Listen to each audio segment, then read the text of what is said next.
Welcome to my scientifically informed insider look at mental health topics. If you find this video to be interesting or helpful, please like it and subscribe to my channel. Hello, this is Dr. Grande. Today's question asks if I can take a look at the personality and mental health characteristics in this Scot Peterson Parkland shooting case. So when I use the name Scot Peterson, a lot of people think of the individual who was found guilty of murdering his pregnant wife in California some years ago, but this is a different Scot Peterson. This is the police officer who failed to act during the Parkland shooting. So Scot Peterson, of course, is a real person, so I'm not diagnosing anybody here, but I'm just going to speculate on what could be happening in a situation like this.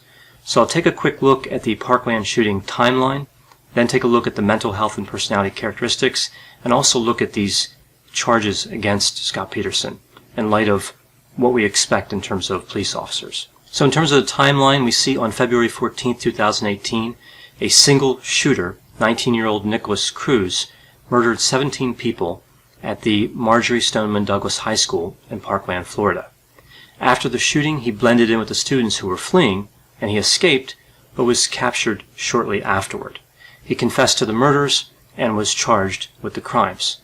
Now we see in this shooting that there was a lot of mistakes made. There were several mental health professionals and others prior to the shooting that recommended that Nikolas Cruz be assessed and treated, including some that said he should be hospitalized while he's being evaluated. Apparently he did receive some therapy, but he was not hospitalized or committed. We also see some difficulties in terms of mental health services after the fact. They don't appear to have been available or effective as they should have been, because we see that two of the survivors from the Parkland shooting committed suicide in March of 2019. Now, there were also mistakes on the law enforcement side. Law enforcement did not effectively follow up on indications that Cruz may be dangerous, including some threats that he made. And in terms of the day of the shooting, the response from the police department was too slow, and officers were outside the building instead of moving inside. A few of them were. Now we see that the Broward County Sheriff was suspended by the governor sometime after the shooting. But when we think about who got blamed for this, the individual that really draws a lot of attention is this school resource officer named Scot Peterson. He has been called the coward of Broward, because of course this took place in Broward County, Florida. Scot Peterson was on the grounds when the shooting started.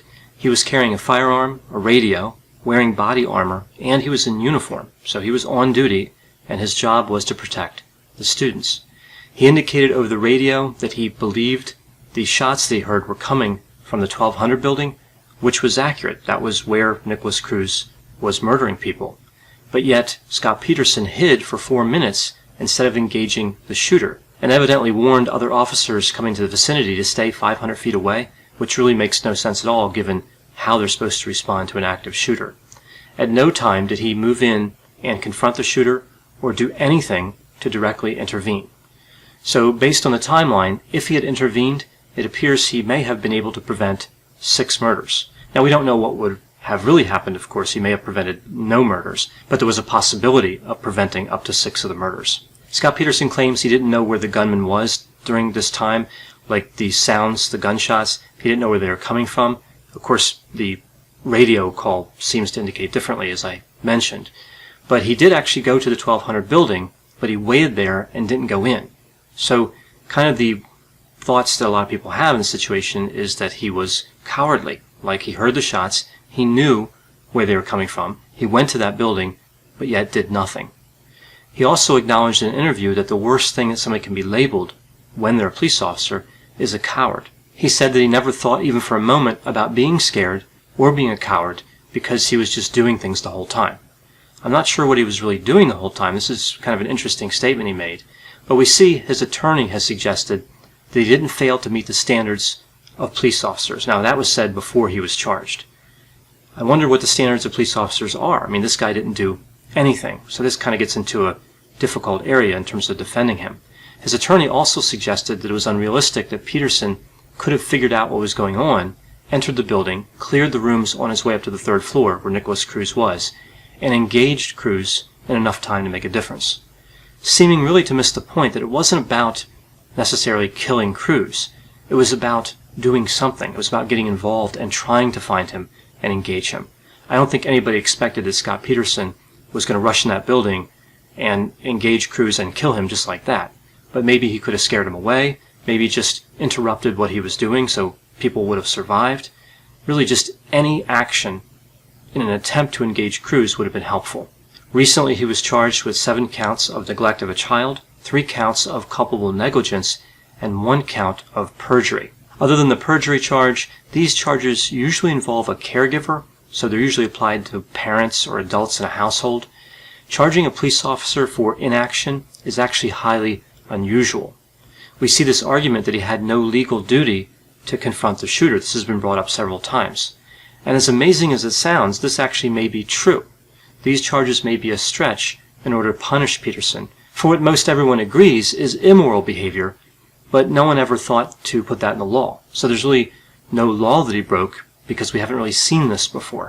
The vast majority of police officers use force when necessary. I think everyone kind of takes it for granted that a police officer would attempt to confront a gunman because we've seen that repeatedly. So the charges are unusual, but Peterson's actions are also unusual. A police officer who hides when children are being murdered, it just makes no sense, and it's actually quite offensive. So this brings us back to the idea of cowardice. So what is a coward? Well, a coward is somebody who lacks courage, especially one who is shamefully unable to control their fear and attempts to hide from danger. So was Scot Peterson a coward, or was he simply ill-equipped to be a police officer from a mental health or personality standpoint? Well, under extreme stress, we know that the human body has what's called the fight, flight, or freeze response. We see this in reaction to a variety of different stressors. So did he have an unexpected response to the stress of hearing the gunshots? Did he freeze? He certainly didn't seem to fight or flee. We see this report by a lieutenant who approached Peterson around the time of the shooting, and he said that Peterson was walking back and forth, talking to himself and breathing heavily. So really it seemed like he was having a strong response and quite afraid. So perhaps Peterson found out the worst possible time he was not equipped to be a police officer. Now this part really isn't unusual. We've seen fear in police officers before, but usually in a situation where they've overestimated the threat and acted too aggressively. So in a sense, this could be similar because there was fear, but the behavior was in the opposite direction. His response to fear seemed to be more passive, wasn't at all active. Another factor here could be neuroticism. This is one of the big 5 personality traits: openness to experience, conscientiousness, extroversion, agreeableness, and neuroticism. So the acronym OCEAN is how I remember the big 5. People with low neuroticism do not have a strong emotional reaction to stressful situations. The vast majority of police officers have relatively low neuroticism. It's actually a massive advantage in their line of work. As for other mental health symptoms, there's no evidence that anything else is going on here. We don't see any evidence of fear or anxiety that were observed prior to this incident in terms of what we saw with Scot Peterson.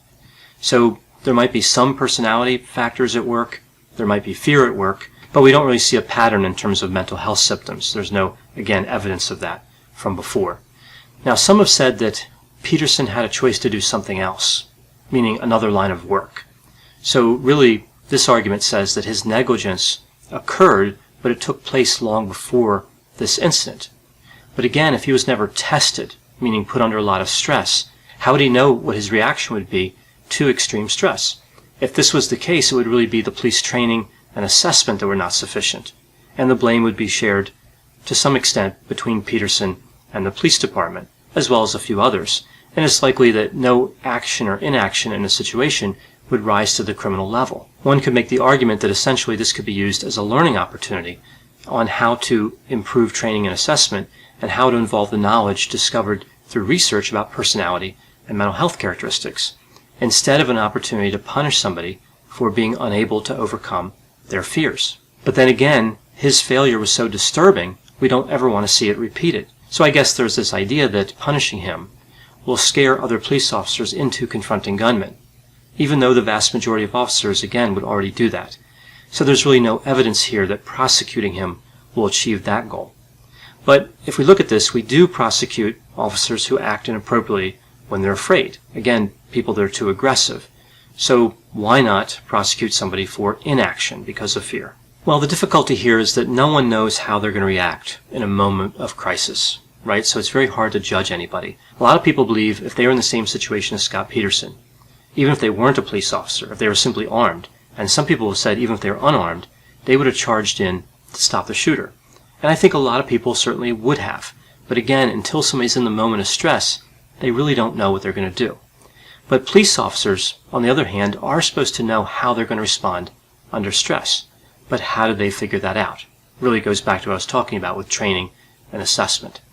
Our society really expects a lot of police officers. They're supposed to make perfect decisions in seconds under incredible stress. It's also a rare type of stress. It's not something they do every day. We see that other people can't make perfect decisions even when they have years to think about it, and they're under no stress. We see that police officers are expected to be experts on weapons, tactics, the criminal mind, logistics, situational awareness, and mental health. They're told to be aggressive when appropriate, even to the degree of using lethal force when necessary. And at the same time, they're supposed to be understanding, compassionate, friendly, and warm when appropriate. So again, there's just a lot of skills we're placing on one type of position. Now, I don't know what happened with Scot Peterson, and he may not even know. But it raises an important question that I think our society does have to answer. We need people to protect citizens even when they're under extreme stress. And we need to know how to figure out who will be able to do that and who won't. So whatever happens in the Scot Peterson case, whether he's convicted or acquitted or whatever, this is still kind of a pressing issue that does need a resolution. And there's really no easy answer. I know whenever I talk about topics like this, there will be people who agree and disagree with me and who have other opinions. Please put those opinions and thoughts in the comment section. They always generate a really interesting dialogue. As always, I hope you found this description of the Scot Peterson Parkland shooting case to be interesting. Thanks for watching.